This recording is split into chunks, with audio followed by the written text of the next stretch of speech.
안녕하세요, 우리 구독자 여러분들. 요즘에 점점 채널이 성장하면서 저도 우리 구독자분들께 정말 깊은 감사, 그리고 더 열심히 해야겠다라는 책임감까지도 많이 느끼고 있습니다. 몇몇 댓글들 제가 직접 다 살펴보고 있는 상황인데요. 예전에도 제가 한번 말씀드린 적이 있었는데, 제가 촬영하는 영상이 뭐 AI 아니냐, AI 캐릭터 아니냐, 뭐 이렇게 말씀하시는 분들이 몇몇 있었습니다. 확실하게 말씀드리고 싶은 거는 AI 영상이 절대 아니고요. 제가 직접 촬영해서 제가 직접 편집까지도 하고 업로드까지도 제가 직접 하고 있습니다. 항상 깊은 성원에 감사드리고 더더욱 열심히 하는 우리 코인신사 채널 되도록 하겠습니다. 정말 감사합니다. 현재 XRP가 또 시끄럽습니다. 이번에 가격이 고점 대비 마이너스 20% 하락하면서 실제 사용 논란이 다시 불붙고 있죠. 13년 동안 300개가 넘는 은행이랑 손을 잡았다라고 하는데 정작 온체인 거래는 조용합니다. 저는 이거 보고 솔직하게 조금 멍했습니다. 아니, 이렇게 큰 제휴를 하고도 거래가 이 정도라고요. 이쯤 되면 궁금해지죠. 도대체 XRP 왜 이렇게 답답한 걸까요? 수십억 달러가 들어야 될 생태계라는데 왜 아직도 체감이 안 되는 걸까요? 이쯤 되면 궁금해집니다. XRP가 진짜로 브릿지 화폐로 제대로 쓰이고 있는 걸까요? 13년 동안 300개가 넘는 은행이랑 손을 잡았다라고 하는데 정작 우리 눈에 보이는 거래량은 조용합니다. 수십억 달러가 오고 가야 될 XRP 생태계, 왜 아직도 이렇게 체감이 안 되는 건지. 게다가 리플이 곧 RLUSD라는 스테이블 코인을 출시를 하죠. 이쯤 되면 이런 생각이 딱 떠오릅니다. 그러면 이제 XRP 역할은 줄어드는 거 아니냐? 스테이블 코인이 더 편하고 안정적인데 굳이 XRP를 쓸 이유가 있을 거냐? 저도 솔직히 이런 질문들이 계속 머릿속을 맴돌았습니다. 겉으로는 가격 얘기만 시끄럽지만요. 결국에 우리가 진짜 궁금한 건 딱 이거 하나입니다. XRP 지금 이 시점에서 정말로 필요한 존재일까요? 특히나 최근에 XRP 차트 보신 분들 깜짝 놀라셨을 겁니다. 고점 4,900원 라인에서 4,000원대까지 그냥 그대로 미끄러졌죠. 그 순간 시장 분위기 자체가 완전히 얼어붙었었고, 이게 왜 이렇게 됐냐? 첫 번째는 크리스 라센 측의 대규모 매도 때문입니다. 무려 17억 달러치 XRP를 4개 주소로 옮겼고 그중에 14억 달러 정도가 거래소로 들어갔고요. 시장은 바로 이렇게 받아들였죠. 아, 이거 리플 공동 창업자도 고점에서 턴하는구나. 그 순간 차익 실현 매물들 한꺼번에 터져 나오면서, 게다가 타이밍이 더 문제였습니다. 글래스노드 기준으로 XRP 보유자의 93%가 수익 구간에 들어간 시점이었기 때문에 이런 구간들에서 전형적으로 한 번에 매도 물량들이 폭발을 합니다. 결국에 심리적인 도미노가 그대로 작동을 한 거고요. 여기에 불을 붙인 거는 또 하나의 논란이었죠. 유명 유튜버 안드레이 자크 측에서 이렇게 언급을 남겼습니다. 13년 동안 300개 은행과 손을 잡았다라고 하면서 왜 거래량은 이렇게 조용한 건지, 그리고 한마디 더 덧붙였죠. 스테이블 코인보다 변동성이 크고 굳이 XRP를 들고 있을 이유를 모르겠다. 이 말이 시장 심리를 또 한 번 흔들었습니다. 결국에 여기서 리플 CTO 데이비드 슈워츠가 직접적으로 나서면서 이렇게 해명을 했었죠. 기관들은 현재 규제 문제 때문에 온체인 결제를 쉽게 못한다. 그리고 한 가지 더 강조했습니다. XRP는 몇 초만 브릿지 역할을 하고 빠지니까 실제 거래 순간 변동성 부담이 거의 없다라는 거예요. 그리고 요즘에 또 화제라고 할 수 있는 스테이블 코인 RLUSD, 많은 분들께서 이거 나오면은 XRP 필요 없는 거 아니냐, 뭐 이렇게 말씀하시죠. 슈워츠는 오히려 정반대로 말을 합니다. 경쟁이 아니라 보완제다. 앞으로는 달러, 유로, 엔 기반 스테이블 코인이 늘어나면요, 그 사이를 이어줄 수 있는 중립적인 다리가 XRP다라는 겁니다.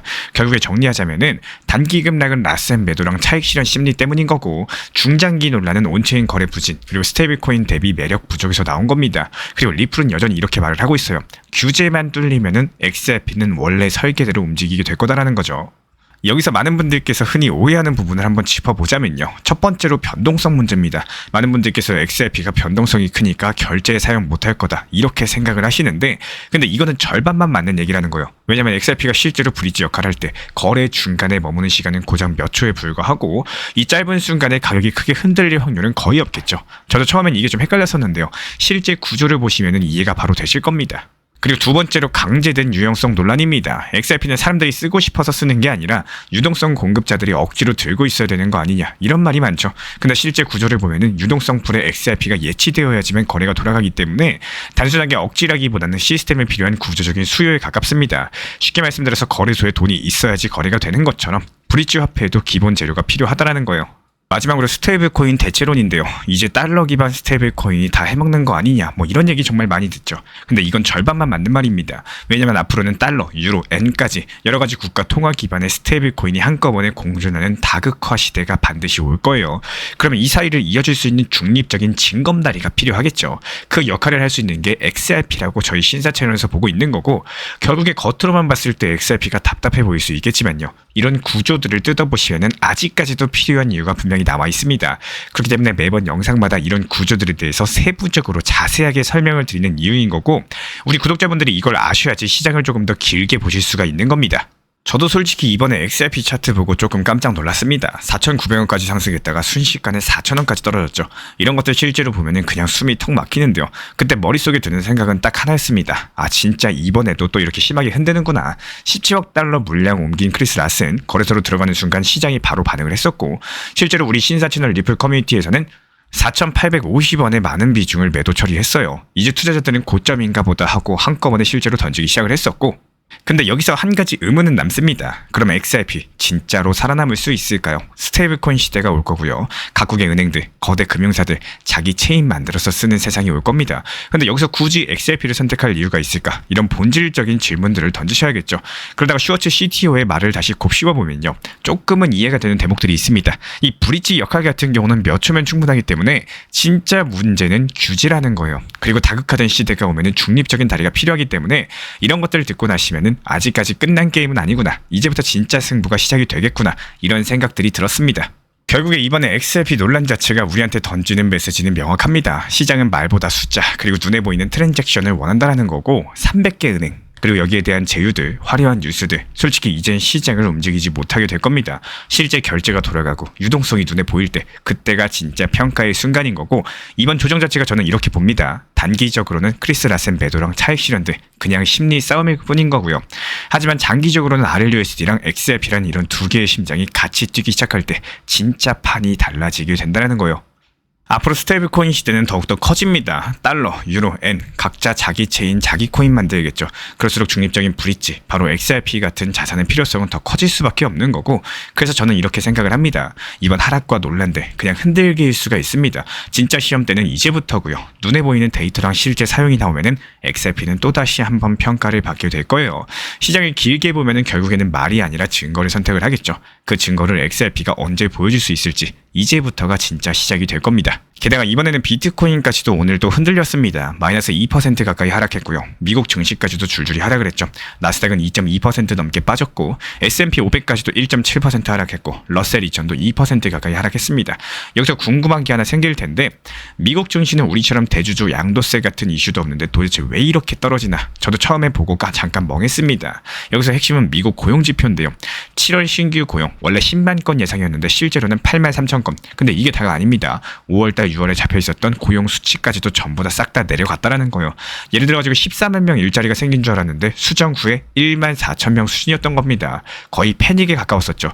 이런 것들이 시장 입장에서는 생각보다 지금 경기가 더 안 좋구나, 이런 것들을 강하게 느낄 수밖에 없는 거고, 여기에 한 가지 더, 늘어난 일자리 대부분이 헬스케어였습니다. 이런 것들이 경기랑 상관없이 늘어나는 대표 업종이다 보니까 질 좋은 고용이라고 보긴 어렵겠죠. 헬스케어 제외하면 사실상 일자리가 줄어든 셈인 거고, 최근에 3개월만 봤을 때 팬데믹 이후에 최악이라는 평가까지도 나왔습니다. 이런 뉴스들 나오니까 시장 심리가 두 갈래로 갈렸어요. 첫 번째로 경기 침체 우려, 고용이 줄면 소비가 줄고 기업 활동도 위축될 수밖에 없겠죠. 그리고 두 번째로 금리 인하 기대감들. 트럼프 측에서는 파월 의장을 겨냥해가지고 너무 늦었다라고 하면서 압박을 하고 있고, 시장도 9월달 금리 인하 확률을 70에서 80%로 보고 있습니다. 채권 금리도 같이 떨어지면서 곧 금리 내린다라는 신호를 보내고 있는 건데요. 그렇다면 이게 어떻게 연결이 될까요? 단기적으로는 위험자산 전반에 공포가 퍼지니까 비트코인, 알트코인 모두 다 약세를 보일 수밖에 없는 거고, 하지만 중장기적으로는 얘기가 달라집니다. 금리 인하는 결국에 돈이 풀린다는 얘기겠죠. 유동성이 다시 살아나면은 코인 시장은 오히려 수혜를 볼 가능성이 크겠습니다. 특히 비트코인 같은 경우는 경기 침체 구간에서 디지털 금으로 기대를 받고 있고, XRP 같은 브릿지 자산은 제도권 편익 기대감과 함께 수급이 살아날 수가 있겠죠. 이번 하락들이 그냥 악재만은 아닐 수가 있다는 거고, 결론적으로 이번 급락이요, 단기 쇼크 맞습니다. 하지만 중장기적으로는 유동성 회복의 전조일 수가 있어요. 다만 여기서 조심하셔야 되는 거는 금리 인하 이후에 물가가 튀어오르면 다시 한번 긴축 얘기가 나오면서 시장을 한 번 더 흔들 수도 있겠습니다. 그래서 지금 같은 경우는 무리한 올인보다는 분할 매수 전략이 더 유효한 시점인 거고, 이번 주말까지는 변동성이 계속될 가능성이 높겠죠. 시장 심리, 정책 변화, 그리고 비트코인 핵심 지지선까지도 같이 보시면서 조금 더 신중하게 대응하시면 좋겠습니다. 이번에도 리플 4,850원에 매도하면서 눌림목 4,150원 구간에서 다시 매수 완료했습니다. 근데 여기서 중요한 건요, 우리 신사 채널에서는 리플 코인 한 개만 보는 게 아니라는 거예요. 리플은 일정 비중만 유지하시되 사고 팔고 반복하면서 투트랙 전략을 통해 가지고 알트코인들도 같이 병행을 하고 있습니다. 이번에도 도지코인 276원에 잡아가지고 370원에 익절 완료했고요. 다시 한번 눌림에서 타점 진입했었죠. 이런 식으로 다른 알트들 타점 잡고 단타 돌리는 중인데, 지금 수익 흐름 자체가 아주 잘 나와주고 있다는 거예요. 그래서 지금은 리플 전용 타점방, 그리고 알트 전용 단타방, 인공지능 GPT AI 타점방까지 총 3개 방을 운영 중에 있는 거고, 셋 중에 원하시는 쪽으로 입장 도움 드리거나요, 3개 방 모두 다 입장을 도움 드리고 있기 때문에 현재 보이시는 번호로서 문자 한 통 주시면은 조용하게 빠르게 입장 도움 드리도록 하겠습니다. 여기서 진짜로 중요한 건요, 타점은 계속 시장에 집중하고 기다릴 줄 아는 사람들에게만 보인다라는 겁니다. 우리 신사 채널 구독자분들은 단순하게 영상 보시면서 구독과 좋아요만 눌러주시면요, 시장 모니터링은 제가 직접 하겠습니다. 전용 커뮤니티 방 통해 가지고 따라만 와주시면 되는 거고, 늦었다고 생각했을 때가 가장 빠를 때죠. 지금 이 영상을 보는 이 순간 그 타이밍은 이미 오고 있다는 거 반드시 기억해 주시기 바랍니다. 리플 XRP 투자에 있어서 이제는 투트랙 전략이 반드시 필요해지고 있습니다. 무턱대고 몰빵하거나 반대로 또 손 놓고 기다리는 시대는 끝났어요. 첫 번째 트랙은 매달 분할 매수하시면서 시장이 빠지든 말든 일정 비중으로서 리플을 꾸준히 모아 나가시는 겁니다. 이거는 시간과 리스크를 분산할 수 있는 가장 효율적인 전략인 거고, 그리고 두 번째 트랙은 남은 현금 비중으로 알트코인 단타로서 굴려나갑니다. 수익이 나면은 그거를 다시 리플에 재투자하시면 되는 거고, 이게 바로 수익을 만드는 순환 매수 전략이 되실 거예요. 그런데 여기서 중요한 거는 단타 하실 때 조심하셔야 되는 거예요. 단타 매매 중독되면 끝장입니다. 이 매매 중독을 절대 조심하셔야 되는 거고, 예를 들어 가지고 시장이 과열인데도 지금 아니면 기회가 없다, 이런 조급한 생각에 RSI 지표가 이미 고점인데도 불안해서 또 들어가고 결국에 수익은커녕 손실만 쌓이게 되실 겁니다. 그래서 저희 채널 차원에서는 한 가지 원칙이 있습니다. 확률이 높은 날만 진입을 하세요. 그리고 시장 전체가 과매도 구간일 때, 비트코인 기준 RSI가 바닥을 찍을 때, 그때 알트코인 중에서 최근 거래량이 급등한 종목이 과매도의 경우 MACD, 볼린저 밴드, 이동평균선과 일목균형표 참고해서 신중하게 매수 진입 타점 들어갑니다. 그리고 그 외에는 아예 매매를 쉬는 날도 반드시 있어야지 진짜 단타인 거고, 그렇다면 이걸 어떻게 구별할 수 있는지 궁금하실 거예요. 여기서 챗 GPT가 등장을 합니다. 저희는 챗 GPT를 단순한 도구로 쓰지 않습니다. GPT한테 오늘 확률 높은 진입 타이밍이냐, 이렇게 물어볼 수 있게 맞춤 프롬프트를 사용을 하는데요. 그리고 그 결과에 저의 실전 매매 노하우 30%를 덧붙여가지고 GPT 시그널을 보완합니다. 어떻게 하는지 궁금하신 분들, GPT 검색력과 활용 전략을 이용해가지고 이 두 가지를 한 방에 알려드리고 있습니다.